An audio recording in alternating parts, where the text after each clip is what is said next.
And greetings. Welcome to The Overtime. It is the post-show show that we do each broadcast day that is just for you, our beloved Blaze TV subscribers with us, the crew from The Steve Deace Show. We are noon to 2 Eastern right after Glenn Beck here on Blaze TV. And then after that program, we stick around to give you, our beloved subscribers, a mini bonus exclusive called The Overtime. And we do it for a couple of different reasons. One, because we want to say thank you for subscribing. You literally keep the lights on around here so we can go home and turn the lights on there. So thank you. But then number two, there's always something that we didn't have time to get to during the daily show that we want to make sure we address. And so why not do this and do this for you at the exact same time? And today, because we had to essentially reenact the final moving scene, which I hope has a similar happy ending, to It's a Wonderful Life. I needed some help from my friends here. We didn't have time to open the show, gentlemen, as we always do, which is maybe our audience's favorite thing that is not said by me in the history of this show. That is Aaron's montage. And let's be honest, several people prefer Aaron's montage to the things said by me at the exact same time. So we cannot go a day without Aaron's montage. So let's do it. Here is Aaron's rundown, and then we'll have commentary after. Here is Aaron's rundown, delayed but not denied, of what happened while we were away. What happened while we were away, brought to you by Today in Coronavirus History. A year ago at this time, the Boston Herald quoted Dr. Anthony Fauci as saying, quote, "We may actually have enough herd immunity protecting our society that as we get to the end of 2021, we could approach very much some degree of normality that is close to where we were before." In completely unrelated news, here's the CEO of BioNTech talking about developing a new vaccine for the Omicron variant. It is very clear our vaccine for the Omicron variant should be a 3-dose vaccine. For those of you keeping score at home, that's 2 doses of the Pfizer-BioNTech vaccine plus a booster plus 3 more shots for the Omicron variant.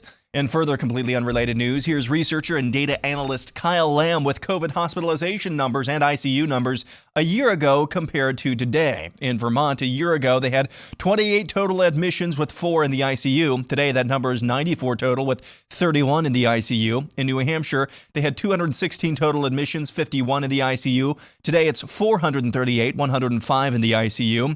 In Maine, last year at this time, 179 total in the hospital for COVID, 60 in the ICU. Today, it's 373 total, 121 in the ICU. In Michigan, last year, 3,742 total, with 834 in the ICU. Today, it's 4,517 with over 1,000 in the ICU. In New York last year, it was about 5,000 with about 1,000 in the ICU. Today, it's about 3,500 with 666 in the ICU. Last year in Pennsylvania, 6,100 total in the hospital with 1,300 in the ICU. Today, it's 4,500 total in the hospital with about 1,000 in the ICU. In Ohio today, it's about 5,300 total with 1,200 in the ICU. Today, it's 4,300 with about 1,100 in the ICU. In Indiana, 2,900 in total last year with 730 in the ICU. Today, it's about 2,500 with 667 in the ICU. Florida last year at this time, about 4,600 admissions with 931 in the ICU. Now, it's about 1,100 with 251 in the ICU. Georgia last year, 2,800 total with 746 in the ICU. Today, it's 930 total with 233 in the ICU. Last year at this time in Texas, 9,200 total people in the hospital for COVID with about 2,700 in the ICU. Today, it's about 3,200 total with 1,000 in the ICU. Across the pond, UK Prime Minister Boris Johnson is considering increasing COVID restrictions once more and implementing a vax passport, apparently just for the hell of it. Here's Hell's mouthpiece in Oceania, New Zealand Prime Minister Jacinda Ardern. And so long as there's people who are eligible who haven't been vaccinated, we've got work to do. I don't think I'll ever be satisfied so long as there's someone who is eligible and hasn't been. And that's where I've said this, there's not going to be an endpoint to this vaccination program. Once we're rolling out boosters now. So we've got another, wave of people that we need to make sure that we're protecting again. So those who were vaccinated 6 months ago, we really need them to come back, or we need to go to them. Back at home, a new Surgeon General report issued Tuesday found a 51% increase in ER visits for suicide attempts by adolescent girls in the U.S. earlier this year compared to the year 2019. 2019, the figure was a 4% increase for boys. Checking in on the Barack Obama Global Preparation Academy in Los Angeles, here's KNBC TV News. Parents in the LA Unified School District are accusing schools of giving their kids the vaccine without their consent. Maribel Duarte says that her 13-year-old son, a student at the Barack Obama Global Prep Academy in South LA, brought home this vaccine card after getting the shot at school. And she says that he said yes when somebody offered the vaccine in exchange for some pizza. And now this, Division of Sanitation Circular Number 1, Washington, D.C., September 26, 1918. Influenza. Influenza is grip. It is now spreading over the country in epidemic form. The last extensive epidemic occurred in 1889 to 90, and the disease was very prevalent for several years after. The present epidemic disease is plain influenza. The term Spanish influenza has been applied because of its recent prevalence in Spain. Influenza occurs every year in the United States, but it is more contagious during an epidemic, and pneumonia is a more frequent complication. Influenza is caused by a germ, the influenza bacillus, which lives but a short time outside of the body. Fresh air and sunshine kill the germ in a few minutes. The disease is spread by the moist secretions from the nose and throats of the infected persons. Protect yourself from infection, keep well, and do not get hysterical over the epidemic. Avoid being sprayed by the nose and throat secretions of others. Beware of those who are coughing and sneezing. Avoid crowded streetcars. Walk to the office if possible. Keep out of crowds. Avoid theaters, moving picture shows, and other places of public assembly. Do not travel by railroad unless absolutely necessary. Do not drink from glasses or cups which have been used by others unless you are sure they have been thoroughly cleansed. You can do much to lessen the danger to yourself by keeping in good physical condition. Avoid close, stuffy, and poorly ventilated rooms. Insist upon fresh air, but avoid disagreeable drafts. Eat simple, nourishing food and drink plenty of water. Avoid constipation. Secure at least 7 hours of sleep. Avoid physical fatigue. Do not sleep or sit around in damp clothing. Keep the feet dry. Influenza usually has a sudden onset with chilliness, severe headache, and aching all over. At times, the disease begins with nausea, vomiting, and abdominal pain. Fever begins early. Frequently, catarrhal syndromes do not appear until later. When they do, they are the symptoms of a bad cold in the head with a raw throat and dry cough. Weakness and prostration out of proportion to the fever are common. Former epidemics have been characterized by marked mental depression. In the present epidemic, many of the cases are having gradual onset, more like a gradual increasing cold in the head. Practically, the great danger from influenza is pneumonia, which tends to follow in a considerable percentage of the cases. For the protection of others, if you are really sick, stay at home and remain there until the fever is over. A day in bed at the very beginning may also save you from serious consequences later on. If you are up and about, protect healthy persons from infection. Don't spray others with secretions from your nose and throat and coughing, sneezing, laughing, or talking. Cover the mouth with a handkerchief. Boil your handkerchief and other contaminated articles.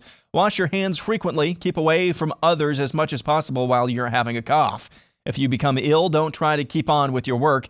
Fight the disease rationally and do not become unduly alarmed. In the average case, recovery from acute symptoms follows in 5 or 6 days. To hasten recovery and lessen the danger of complications, go to bed at once and keep the body warm. There should be plenty of fresh air, but chilling is to be avoided. At the beginning of the disease, a cathartic, such as 2.5 or 3 grains of calomel, followed by a seedless powder or Epsom salts, is useful. Aspirin in 5-grain doses is useful for pain, but don't take large doses of aspirin, phenacetin, or other medicines. Send for the doctor. And that's what happened while we were away. Oh, Todd. I did that intentionally. I read that entire memorandum, if you want to call it that, from the Division of Sanitation, which I didn't know was a thing. Maybe that preceded the NIH or the CDC, FDA, who knows. I included that today very specifically to follow the continued gobbledygook that is our nation and really the Western world's experts, the gurus of COVID on purpose. I'll get into that in a little bit, but what are your big picture takeaways from the montage today, Todd?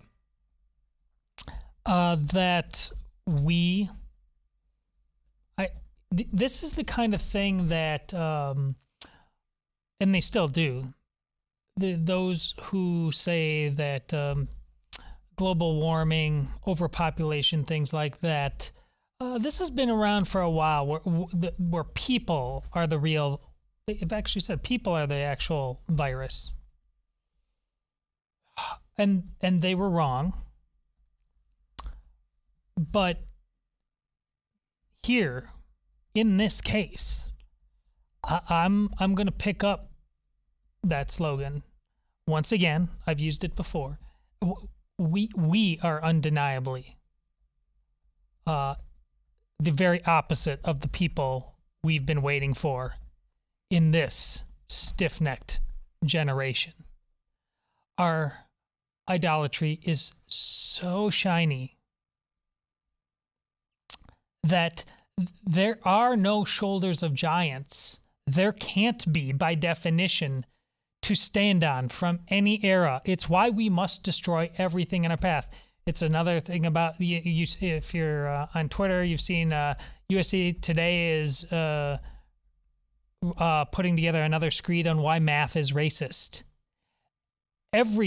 Steve wrote a column about common sense and what's happening there. Every signpost that you see along the way that would prone you to escaping total depravity and relying on something common sense, because it does stand on the shoulder of giants. It's passed down from generation to generation. You see here, stop, slow down, walk, don't run. Just a way of it, not in a way that so you don't go down those dark roads where every generation is prone to going down without the guideposts. It's all got to be destroyed by this current movement to get what it wants. It can't have any link to the past that made any sense. Otherwise, ultimately, it will come off the rails. That's why this thing is truly in 2 men enter, 1 man leave. We are in a cosmically existential moment in history, and they tell you this over and over and over again, that is their intent. It's just up to us to finally realize that that's what it is. We just won't accept it because we don't want it. It doesn't matter what you want, Frodo. This is the time you were born into. Now is for you to determine what you will do with it. That's it. And right now you're losing. Yeah, there's the wins in the courts. Okay, folks. Courts as a long-term strategy, if you think that, you haven't been watching the Steve Deace show very long, because that's not a long-term strategy we can count on. That's banana in the tailpipe territory. So that's my start, Aaron. Yeah, I just find it fascinating. So there were several directives in that memo from the Division of Sanitation. There were several, items that said, here's what you can do, here's what you can do, here's what you can do. It's spread this way. So try to avoid, getting caught with droplets from other people who are infected. Try not to spread it to other people. That's one thing that stood out to me, that they knew how it was spread even back then. Where do we know yet how it's spread? How COVID is spread now? Have we settled on something now? I believe the latest consensus is that it's airborne. The reason, the fact that it took as long as it did, 9, 10, 11, 12 months to figure out whether or not it's airborne, that's just unacceptable. But I think what's most striking is even back in 1918, they had one page of directives. This is what works out best. Fresh air, not chilly air, but fresh air. If you're sick, stay home. Try to get as much rest as you can. Don't overexert yourself. Simple things that we've never heard about from our supposed gurus of COVID over the last 20 months. Yet somehow in 1918, I should say, long before any of the more modern marvels of medicine that we enjoy or seemingly enjoy today, they had, it's not perfect, but they had this science down better than we ever have shown we're capable, at least at the expert class level over the last 20 months. And just to see that juxtaposition of the cacophony of chaos. Boris Johnson. Yeah, we're going to do Vax Pass just for the hell of it. Jacinda Ardern. This vaccine campaign is never over. BioNTech, yeah, we're gonna shoot you up with at least 6 shots total, y'all. And here in 1918, do your best. We trust you. That's basically the message of that memo. Steve, were you able to key in on the montage? I thought it was an absolutely fantastic, fabulous montage, and I loved it. But I love it almost every single day. Oh, well, thanks. That'll do it for today's Overtime. I got to get out of here. You guys okay with that? Yep. Yeah. Okay. That'll do it for today's Overtime. Don't forget, I'm in Oklahoma City for the movie Nefarious for the next couple of days, but you will get original programming from us. Have a great next 2 days, and then we'll see you again live on Monday. Until then, John 3:17.